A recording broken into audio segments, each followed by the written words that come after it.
SECL के चिरमिली क्षेत्र कोयलांचल नगरी के एक विधवा पेंशन के मामले में सुप्रीम कोर्ट ने ऐतिहासिक फैसला दिया, जिसमें कर्मचारी स्वर्गीय नारायण महाराज, जिनकी 2 पत्नियां थी, दोनों पत्नियों से उनके बच्चे भी थे। लगभग 25 वर्ष पहले उनकी मृत्यु हो जाती है।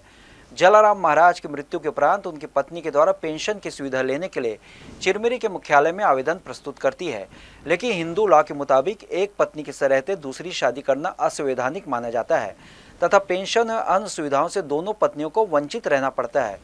क्योंकि जनरल महाराज की मृत्यु के उपरांत पहली पत्नी का भी स्वर्गवास 1 वर्ष बाद हो गया, कोल इंडिया द्वारा दूसरी पत्नी राधा देवी को पेंशन देने से इनकार कर दिया। पीएफ विभाग द्वारा उनके आवेदन को खारिज कर दिया गया, क्योंकि राधा देवी के बच्चे भी थे। उनके लालन पालन के लिए उनके पास पेंशन के अलावा कोई विकल्प नहीं था। राधा देवी के द्वारा हाईकोर्ट बिलासपुर छत्तीसगढ़ में एक पिटीशन दायर किया गया। जलाराम महाराज की विधवा होने के नाते मुझे पेंशन का लाभ दिया जाए, लेकिन छत्तीसगढ़ हाई कोर्ट के दोनों बेंचों से उनका आवेदन खारिज कर दिया गया।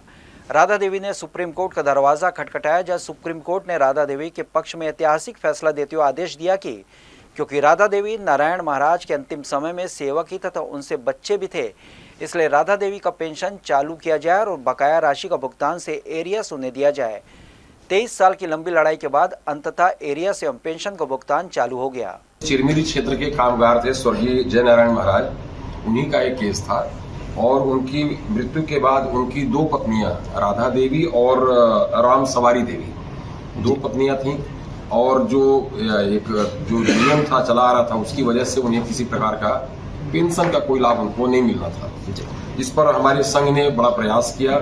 और जो आप बोले कि भाई पीएफ विभाग से लेके विभागीय प्रयास से लेके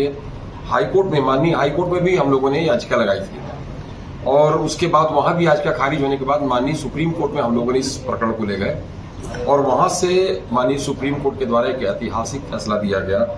और इसमें जो एक पत्नी, चूंकि राम सवारी देवी की मृत्यु हो गई थी, दूसरी पत्नी जो राधा देवी हैं, उनको पेंशन के भुगतान का एरियर ऐसा आदेश जारी हुआ और उनको लगभग 20 लाख से ऊपर एरियर मिला पेंशन का और पेंशन भी उनकी चालू हो गई। ये एक ऐतिहासिक फैसला है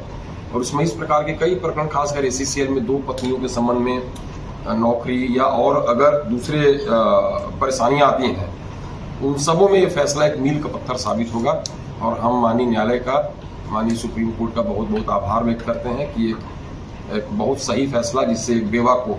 आगे जीने का सहारा प्रदान हुआ और हम लोग के सभी जो साथी इसमें सहयोग किए हमारे संघ के, उन सबों का भी मैं बहुत बहुत आभार व्यक्त